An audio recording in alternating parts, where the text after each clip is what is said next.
The Goldwaters is brought to you by Goldwater Dubé, shaping the history of Canadian family law since 1981. The Goldwaters vous est présenté par Goldwater Dubé, modeler l'histoire du droit familial canadien depuis 1981.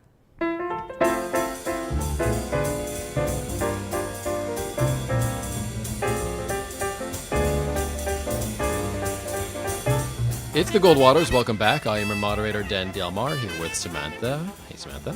Hey, Dan. So you want to delve into millennials, both the stereotypes and the reality. What do you think? Why are we so obsessed with this generation? The avo toast and the coconut water and the lattes.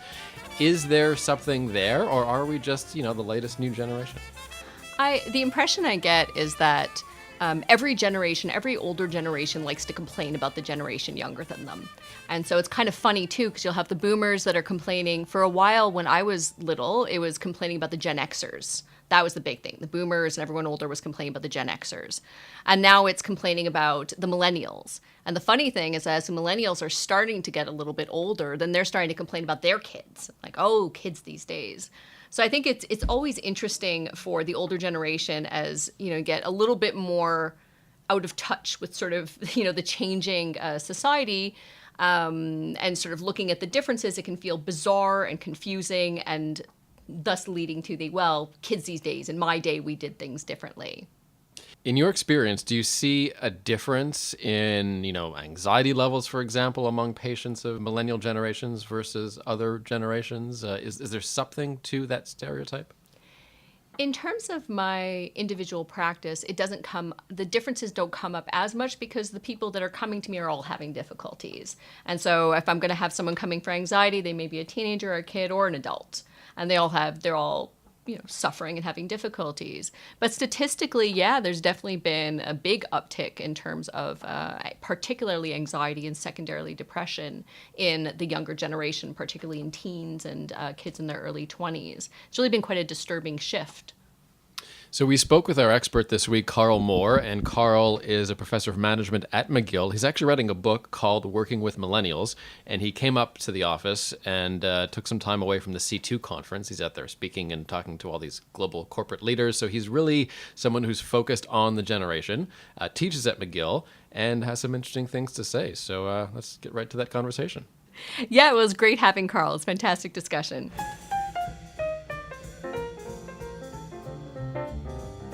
Hi, Karl. It's a pleasure having you here. Thanks for coming. My pleasure. It's only 2 blocks from home, so it wasn't too much work. Well, great. I'm glad it was convenient, too. So today I was thinking we could talk a bit about millennials. Seems like you've done a lot of work with that. You have a book coming out soon as well on working with millennials, Yep. Right? So I just wanted to, a lot of times in the press, millennials get a bad rap.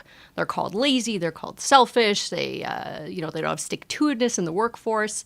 And I was just wondering what your impression is of that in terms of the difference between millennials and previous generations in the workforce. Well, I love millennials, and I'm a boomer, so it's something where I'm not saying my generation is great. It's saying they're great.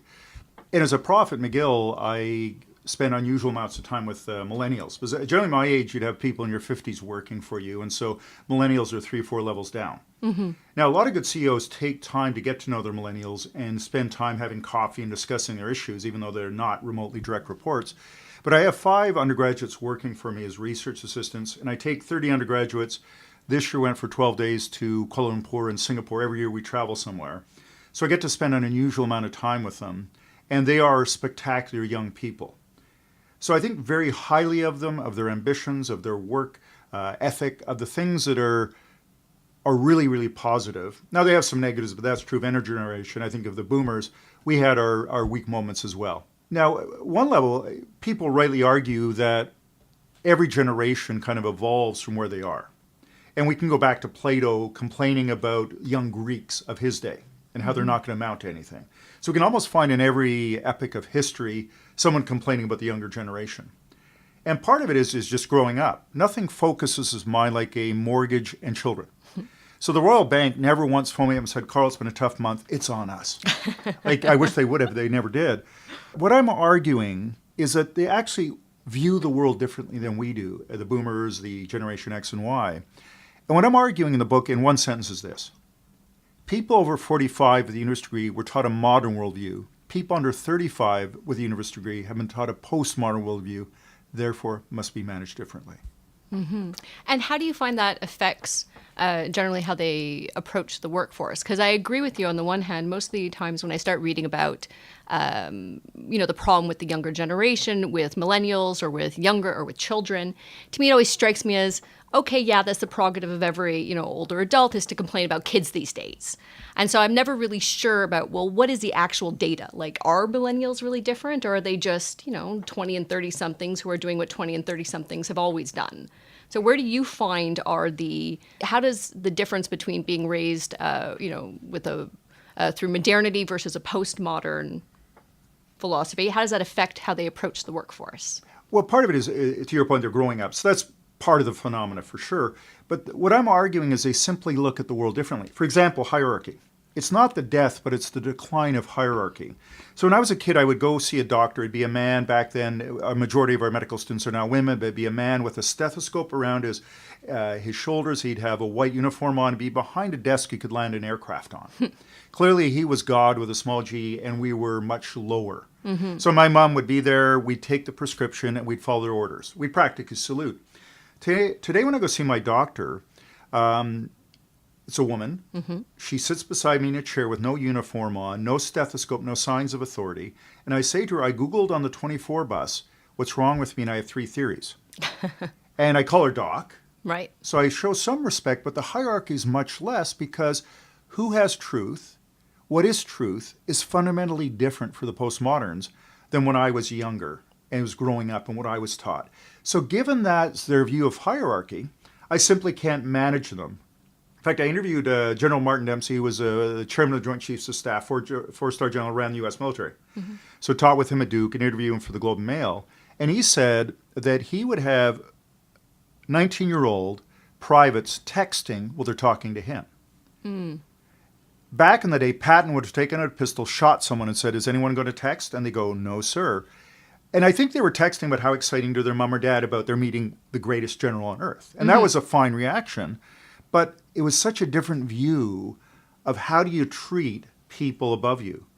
Where what it means practically, and we see this when I go down, I do research in Silicon Valley at Facebook, LinkedIn, and Google, is it's the decline of hierarchy. Where as a senior person, I must listen more than I did in the past. Partly I do that because it makes sense as a good capitalist. I listen not only because I'm a good leader, but because if I'm trying to create a strategy in today's turbulent world, I can't just do it through my experience. Because my experience from 20, 30 years ago is increasingly irrelevant in today's world. Mm-hmm. So the millennials who are boundary spanners, they have a foot in the turbulent world and a foot in our organization, are increasingly important for senior executives to listen to with rapt attention. To tap into the new generation, to get an idea of what the current markets are, and to be able, right. So that saying is that actually, if I want to make a lot of money, I need to listen to my millennials.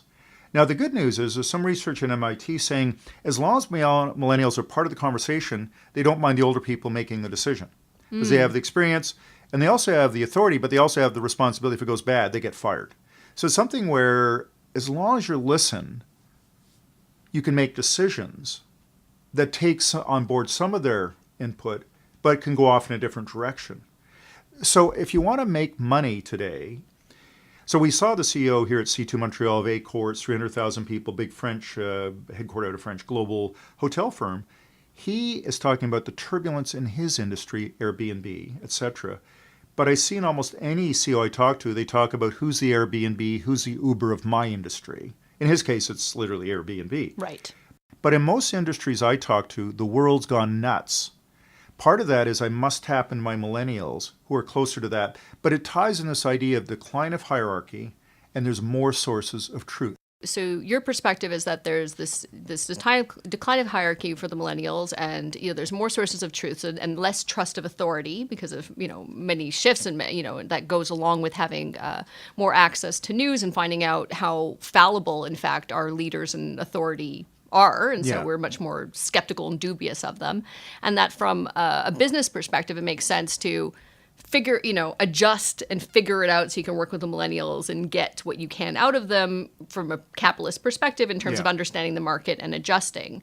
Do you find that some businesses end up having more growing pains with that and then end up finding millennials so let's say if you have a business that isn't really responding to, let's say, a more flexible hierarchy and stick with a more traditional model, do you find that millennials end up kind of coming across then as lazy or shiftless or what they come across the things that they're being accused of, essentially? Well, there's some truth to some things they're accused of. For example, that they want to be promoted very rapidly and they're impatient to move to the next level. Why do you think that is? Well, it's something where they're used to growing up in a world where they were taught that they were excellent. So sort of the outcome of the self-esteem movement. Yeah, it's a self-esteem gone a bit wild where not everyone won. But on the other hand, as parents, we comforted our kids that, well, that's all right. You tried hard. And that's true. Yeah, everyone's a special snowflake and everyone can do whatever they want to be if they just try hard enough. Yeah, and there's some truth to that. It's psychological. Well, you're a psychologist, but I think it's sound. But there's also some factors that, well, not everybody wins. Not everybody gets accepted to a Harvard or a McGill or an Oxford. I taught Oxford a number of years, and I have had students come to me in tears because they never, ever got a B before. But they had been the number one since kindergarten.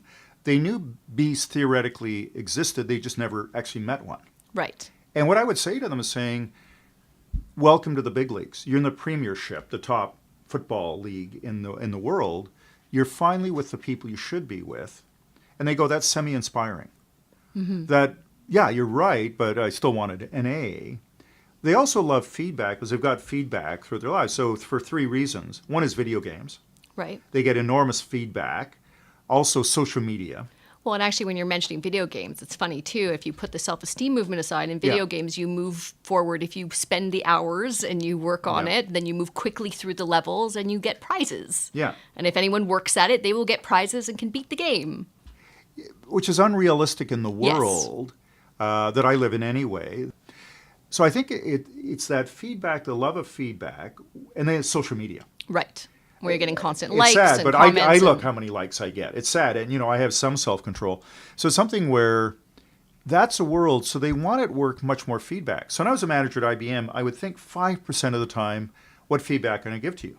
Right. So Dan's there, and after the meeting, Dan wants something, I give him something. But now I try to spend 20 to 25% of my time as a manager thinking, what does Dan want? Because he can ask me more than a generation ago. And that's good, because they want to improve. So I got to be for that. But my job as a manager is more increasingly about giving feedback to millennials. I have to do that. And that's an appropriate request that they do that. And as they improve, if I can't provide a challenging job for them, they're going to move to another organization. Well, let me ask you, because it's interesting that you're saying that millennials, that you find that millennials really want to be challenged, while at the same time, wanting to be pat on the head and taking it very personally if they're being, if they're getting negative feedback, if they're getting a B, let's say, instead of the A that they're expecting. What is it that millennials? How do you account for that kind of difference, where where your impression is again that they're, they really want to be challenged, they want to move forward, but at the same time. And they want a lot of feedback, but negative feedback is very painful to get. Yeah. They don't mind negative feedback if they can learn and grow from it, and they want to have a fair bit of positive feedback. So negative feedback, I find that they accept, and I've had to give to my undergraduate students some negative feedback. One guy helped get a job, and the guy he got the job with sent me an email within minutes saying he got the job, and the young guy didn't email me for days. Right. So I had coffee, then we talked about something. I said, frankly, you should have thanked me. Right. And you didn't. And I said, it's not about me, though I'd like a bottle of scotch, but it's really about your future career for the next 40 years. What you should do is manage upward better. But I'm just saying is that I had to give him feedback, and he wasn't happy, but I think he recognized that it was valuable feedback. And again, I'm going to be your boss for 1 more week, then you graduate. This is, I'm not worried about the future. I'm just saying, in the future, in your career, this is something that you thank your mentors, the people, champions that help you get jobs. You thank them. And if you don't, they think less of you and they're less apt to support you. So this is self-serving, but it's a certain degree of wisdom. And what I find that they appreciate the wisdom of older people if it's done with some graciousness and kindness. and point out the reality of it, where they go, yeah, that's a good point, actually, come to think of it. So they're And not going needs to take be it. done. So they're not going to take it just as much as a direct authority thing, like you should do this. It's if it's explained, if it's expressed, sort of. Still while acknowledging the hierarchy, that you would know that someone Yeah. who's more experienced knows more, but also while still treating the person a little bit more equally. I in wrote terms an of how article communicating. for the Globe Mail. It was never apologize, never explain. And that's an expression I grew up with, where it said, if you're a leader, you never apologize, you never explain. And I go, that's utter nonsense with millennials, where you apologize easily and meaning, with meaning, and you explain most everything because they want to know why. And what I've learned to do is that if I'm embarrassed to say why I'm doing something, I probably shouldn't do it.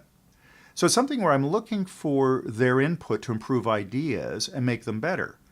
So I would argue that 30% of the time I'm reverse mentored Right. by 20-year-olds. And when I give a speech, I say, I'm older than most of you, and my workforce is younger than yours unless you run a McDonald's. And I say that 30% of the time I'm reverse mentored by 20-year-olds because they're teaching me about things in the world. So in an uncertain, turbulent world, I want to be mentored by people that are closer to what's going on than I am. Right. And will teach me things, like technology is the obvious example. They teach me about social media and what's cool. And so that's a natural thing that they're going to teach me. So it's that idea, a bit of humility grounded in reality, that I'm going to be reverse mentored. Okay. So it seems like your impression is that that millennials aren't a problematic workforce. They're just a bit different in terms of how they like to work, and it's reflective, it makes sense given the generation, given the worldview and given their experiences and having grown up in, financially very difficult times and very turbulent times, and seeing a lot of our authority figures kind of really questioned and being brought down, and having easy access to the news, sort of displaying that. And that it's a matter of employers being able to adjust to that and be able to get the most out of the workforce. And by being a little bit more collaborative and by listening more, explaining more, then you can really get much more loyalty and really get quite a big benefit out of. If you involve them in the decision making, Right. and they feel you're actually listening and they're improving things, they're more apt to stay. And another thing they look for is purpose. So when Right. I was young, there was a famous bumper sticker, he who has the most toys when he dies wins. When I show that to millennials, they roll their eyes, they say it's so sad. And that was overstating the boomers, but not entirely, that we would measure ourselves by the kind of car we drove, by where we live, what part of the city we're in, what kind of clothes we had, the nice suit, the kind of tie we had. I remember at IBM, you could tell there was the men that fixed the machines, the men that technical, and then the salespeople. And among the men, you could tell by the quality of their suit what level they were and the niceness of their tie. Right.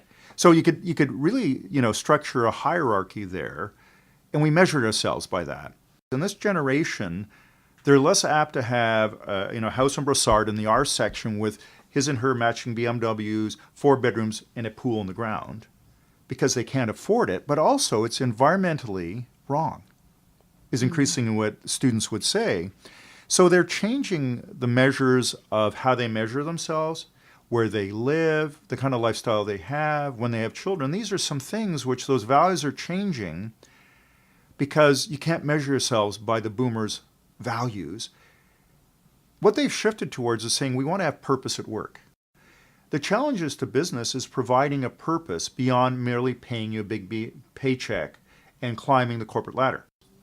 So I guess that's where it comes to where it's no longer an economic reality for a lot of millennials to be able to climb their way up that ladder, that economic ladder. It's just harder and harder to get into elite schools, to be able to afford it. It's harder to be able to enter the workforce and get a decent living wage. There's more and more unpaid internships. Yeah. It's harder to own property. It's more expensive.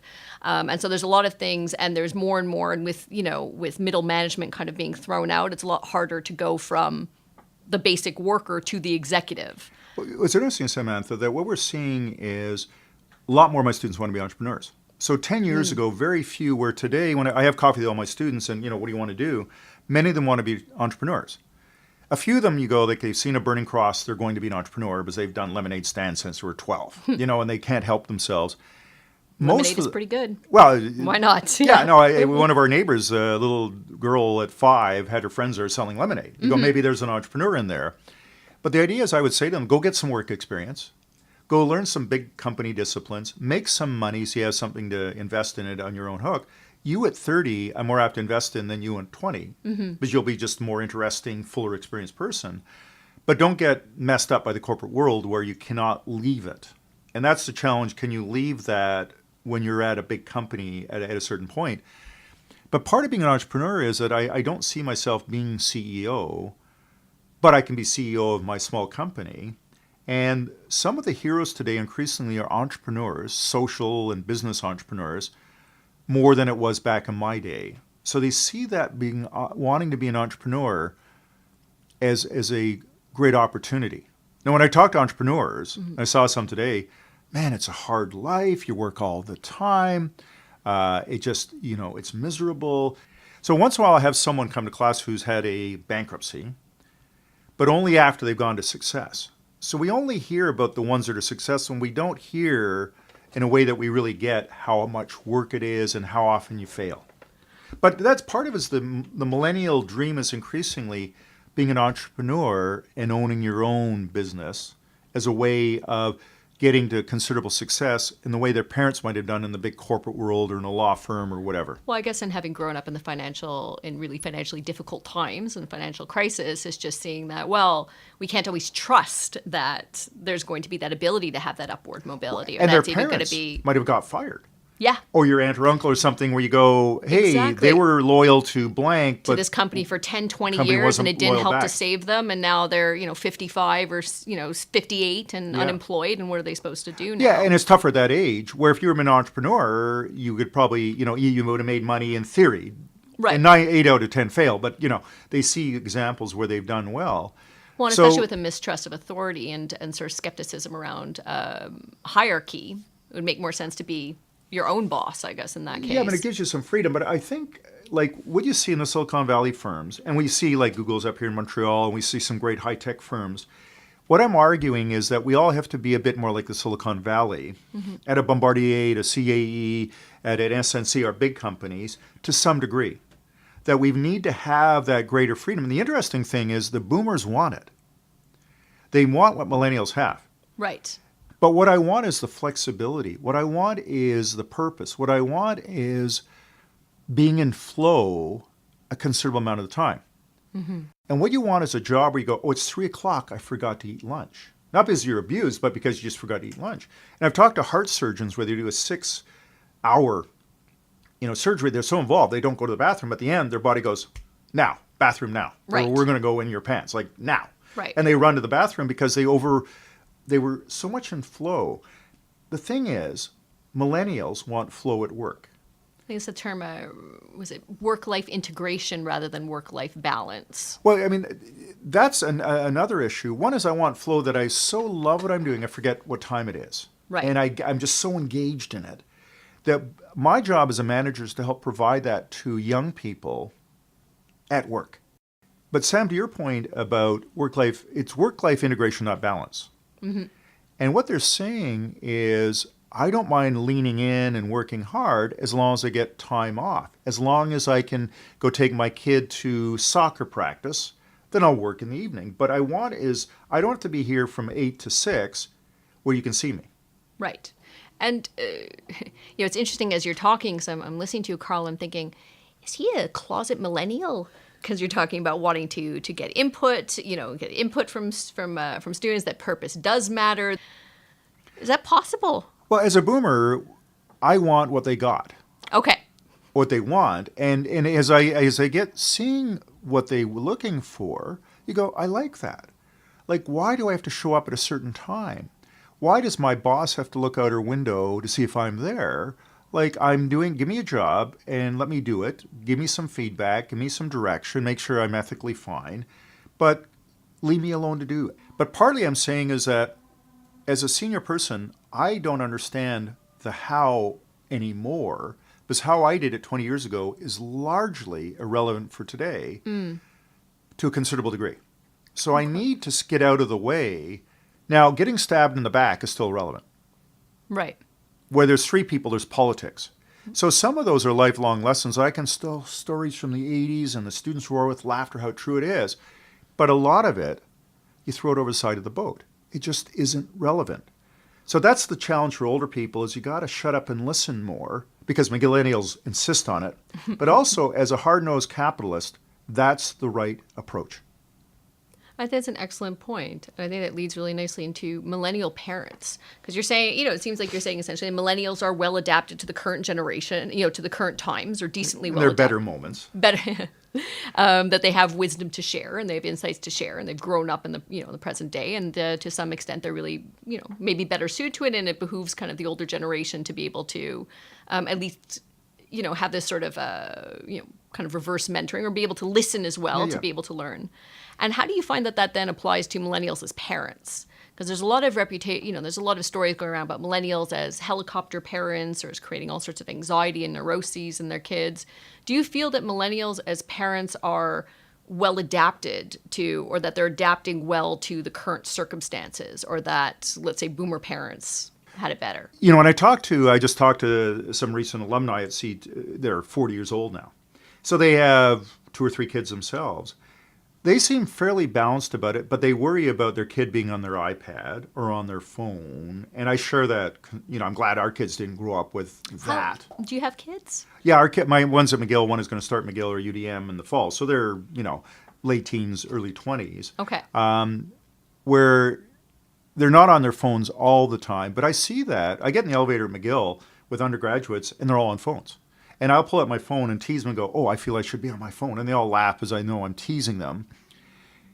But, their view of technology, they're weird about their children, and rightly so. So I had a student that worked for me. So she took my class, was my TA, and I wrote her a glowing reference to the University of Toronto Law. She got accepted and said, I'm going to decline for a year, put it off for a year and work for you. Okay. So she's working in my radio show full-time and other stuff. And I would phone her and she wouldn't answer a call. And I go, I'm her boss. It's working hours. Boss phones, you answer phone. This is not a difficult concept. She would insist that in a very nice way. So I said to her, I really liked her. And I just, I said, I'm just curious. And she said, well, you should text me because it's a power differential. When you call, I don't know what it's about, but you do. And she'd studied feminist theory, so it was an older man calling. It just got worse. She said, you should text me and let me know what it's about so I can do my Googling and research. So when we call and discuss, so I say, can I call you about this in 15 minutes? Mm-hmm. So they understand technology and have come to terms with it, but they worry about their children. They worry that they, at least in part of their life, grew up without that ubiquitous technology. Their kids are not. And so in some ways, ironically, they're becoming worried parents and they go, kids these days, referring to 4-year-olds. And but to your point, we always say this about every generation. And my parents worried about television and watching Bonanza and things like that you're too young to remember. So something where those concerns, I think, are reflected in every generation. I think they're great parents, but they worry about things that I didn't have to worry about. But every generation seems to worry about the next generation and what it's going to do and how it's going to screw up the kids. So you feel that their level of worry is still is comparable to, let's say, boomer parents? Who's their worry about? I think the boomers, now this, my parents' generation that grew up in the, or lived through the Depression a bit, were a bit more relaxed and kind of free-range children. Right. I think we probably should have worried slightly more when I was a free-range child, but it was great being a child because you'd learn to fall. And I see a bit of a return. I was thinking about where do you have the kids so that they can risk something and not fall out of a tree 30 feet up. Like, that's stupid, but where you can take a little bit of risk on and we're not overly protective. And I see that there's a return to thinking about that and hopefully doing that within reason because it's the nature of how children should grow up, seeing the world actively, confidently. Things are going to happen, but you get on with life. And that mom and dad are not always around protecting you or a child. Yeah, and with more and more emphasis on risk and everything, then it's in parents' interest to pay attention to it. And risk sells. It makes for interesting news stories. And I think, but then as soon as parents are then brought to attention, but over-focusing on safety is going to cause problems for your kids too, then people adjust accordingly. Entrepreneurship is about risk. Right. So a big part of entrepreneurship is about risk. And therefore, I think we're getting a little bit more relaxed about risk in the sense that we take on it in our careers, but we measure the risk, we're careful about it, and we want to do the best we can. And I think that will be reflected into parenting to some degree, that instead of the safe route of being at IBM where it meant a job for life, where as an entrepreneur you never have something for life, and your idea will be great for 10 or 15 years, and someone else will come and disrupt you in turn. Yeah, I can definitely see that in terms of adjusting, particularly to the economic differences, and that there's more emphasis, and parents have a bit more insecurity about being sure that their kids are ready to be able to face this job market and be able to be entrepreneurs or be able to support their families or one day support a home. Now, do you think that millennials have it more difficult than previous generations? On some levels they do, because they are less certain about their careers. We teach them they're going to have to pivot. They're going to have multiple careers in multiple industries. So it's something where you go, and what we say, I think rightly so, at McGill and other universities, is that what we're teaching you, we will change your mind in 5 or 10 years. Not that we're wrong today, or we mean to be wrong, but just that truth is evolving, and what success is evolving, and how you get success is evolving. Yeah, there's one more question that I wanted to ask you about. It's something I've been thinking about as we're talking about, the differences in millennials and, some of the helicopter parenting and how millennials need to adjust and more entrepreneurship.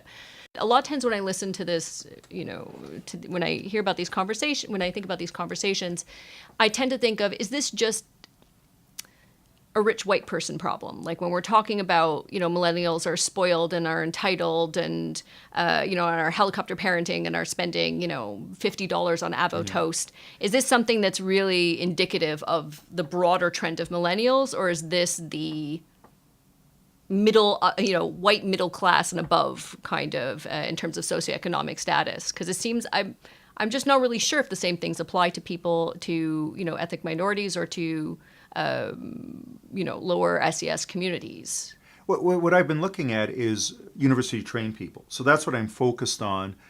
But there's some companies I talk to where it's, plumbers or construction, where it's a lot of blue-collar workers. There'd be high school. These days, it'd be high school in Cégep, where generationally my uncles had grade 5 or 6, and then became a carpenter or plumber back, 40, 50 years ago. So it was a different world. Well, they have more education, but that kind of postmodern mindset is in our world, it's in our media, but it's not as strong if you just finished high school. On the other hand, it's interesting that those kind of jobs, we still need to have houses built. Yeah. Where they're less threatened by AI and things like that, where in some ways Quebec and Canada the world needs blue-collar workers, where they might actually have more security than the person who works at a bank or insurance company in some ways, because if you need a post, it's going to be done by a human being. Right. And someone who knows what they're doing as opposed to myself, where they might have a bit more certainty in those worlds, particularly as the boomers retire. We don't seem to have enough of those skilled tradespeople, elevator repair people, because if the elevator doesn't work, we're all irritated, and we've had one, McGill hasn't worked for a while, so we're irritated. Those are really valuable people, and we seem to have a shortage of them. And so in some ways, but there's people that are truly poor. My wife taught in Saint-Henri, grade 3 and 4, and there was some tough stories there that you hear about. And as houses are getting more expensive and food's getting more expensive, then the working poor end up being sort of... Well, I mean, Toronto, Vancouver is unbelievable. Oh, yeah. Silicon Valley, if you're a nurse and a police officer, which are pretty well-trained positions, it's really hard to live in the valley anymore. Montreal, one of the great things about Montreal was that you could have kind of the starving artist, didn't have to starve as much as Toronto or the valley, where with the rise of house prices, it's getting harder for millennials to get it. But we're rightly, the kind of the lower middle class, low income, low education in a world of learning is a tough thing, and their lives are going to get tougher, I think. Okay. Well, that's a fantastic perspective. It's been great talking to you, Karl. Thanks for stopping by. My pleasure, and, Sam. I think maybe we should go stop and grab some Avo toast, maybe with a nice feta crumble on top or something, and a $5 cappuccino. I really like those things. I made fun of them, but I like them. I'm still convinced you're a closet millennial. Well, I take that as a compliment. I'm giving it as a compliment. Thank you very much, Karl. Thank you, Doctor.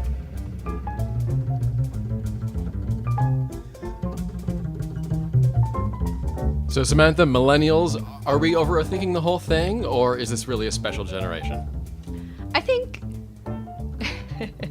I think every generation is a special generation, and I think where Karl made some really interesting points, he's the biggest fan of millennials I've ever seen for a boomer, which is fantastic, I'll take it, is that this generation has wisdom to share. And every generation has wisdom to share. And one of the things that's so beautiful and interesting about humans is that you could put them, and part of the reason that we've been able to, for better or worse, sort of, obtain dominion over the world, is that we're very adaptable, to new circumstances and new situations, and we kind of figure it out.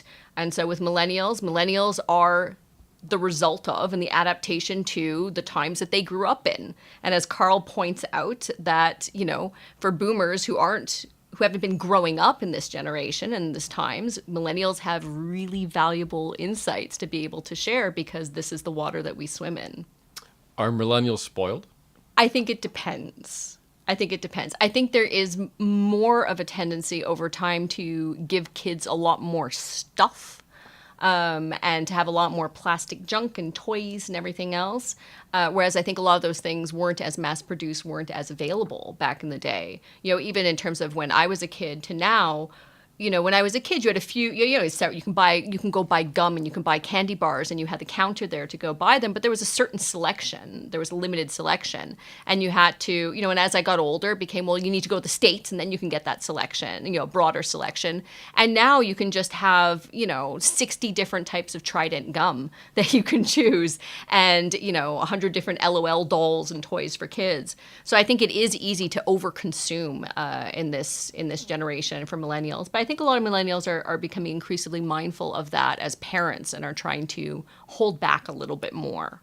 My last question was going to be, are millennials more mindful, period? Are we a healthier generation? I think that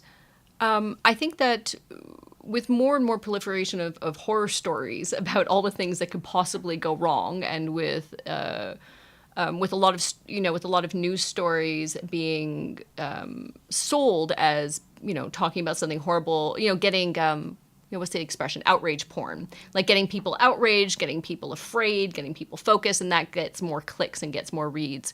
So I think that given that that's what, as millennials, we're consuming a lot of and more, we have more access to information. We have more access to the risks of a lot of the things that boomers may have not known about. We don't need to go to an authority necessarily to be able to get that information. And we're told about a lot more awful things going on in the world, including a lot of things that, the boomers did to kind of mess up the economy and mess up the planet. And so I think that for millennials, I think we may be a bit more conscious and more aware of the world and of our health and of safety and of the economy than previous generations were. Thanks again to Karl Moore for stopping by, and do check out his upcoming book. It's called Working with Millennials. You can follow him at Twitter at Prof. KJ Moore. And Samantha, thanks for the chat. And soon Daniel will be reviewing Jordan Peterson's 12 Rules book, his new best-selling book. Can't wait to hear it. Maybe you can lend it to you afterwards and we can chat about it. Yeah, well, I can't wait to hear his impressions. See you next time. See you next time, Dan.